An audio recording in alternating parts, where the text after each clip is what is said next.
Sans plus tarder, le président de la Fédération autonome de l'enseignement du Québec, M. Pierre Saint-Germain.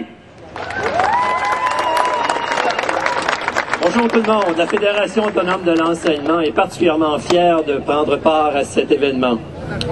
S'il est à propos aujourd'hui de fêter et d'exprimer notre attachement à notre langue, nous devons aussi nous inquiéter du sort que certains réservent à la Charte et par le fait même, nous inquiéter de l'avenir même du fait français au Québec. Comment ne pas être inquiet en même temps de notre avenir collectif devant la multiplication d'exigences particulières de différents groupes qui ne reconnaissent pas l'importance de maintenir le français comme langue commune? Des groupes qui revendiquent l'enseignement unilingue anglais, de nos gouvernements qui, en imposant l'enseignement précoce de l'anglais au primaire, viennent ajouter au problème de la maîtrise de la langue française.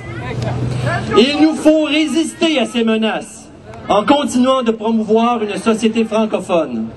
Faire respecter notre langue et la défendre n'est pas de l'intolérance comme certains le laissent entendre.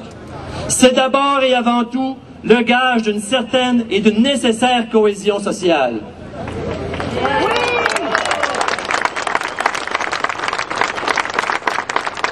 Si nous avons raison d'être préoccupés de ce qu'il advient de la Charte et de nous opposer à ceux qui veulent l'affaiblir, il y a aussi de quoi s'inquiéter quand on constate l'abaissement du niveau de maîtrise du français, même chez les Québécois d'origine francophone.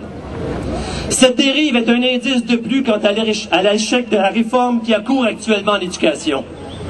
Si nous voulons améliorer le niveau de maîtrise de la langue française, il faut réhabiliter l'enseignement des règles de base du français. Tout à fait! Comment espérer autrement que le français s'implante partout dans les milieux de travail et dans les familles d'immigrants si l'école ne joue pas son rôle premier, c'est-à-dire d'enseigner les fondements de la langue?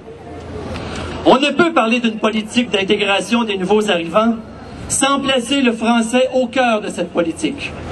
Le français doit être la langue commune et doit rester un symbole d'identité québécoise.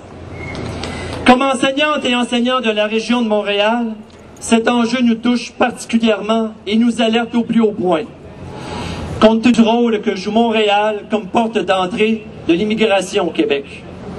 Nous sommes les mieux placés, ici même à Montréal, pour savoir à quel point le français est fragile. Le Québec tout entier doit comprendre que si Montréal perd la bataille du français, c'est tout le fait français québécois qui est en péril.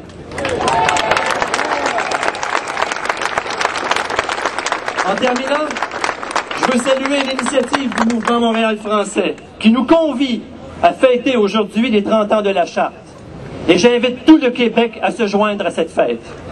Soyons fiers, fêtons les 30 ans de la langue, fêtons les 30 ans de notre Charte, fêtons notre langue et surtout, fêtons-la à chaque jour. Je vous remercie.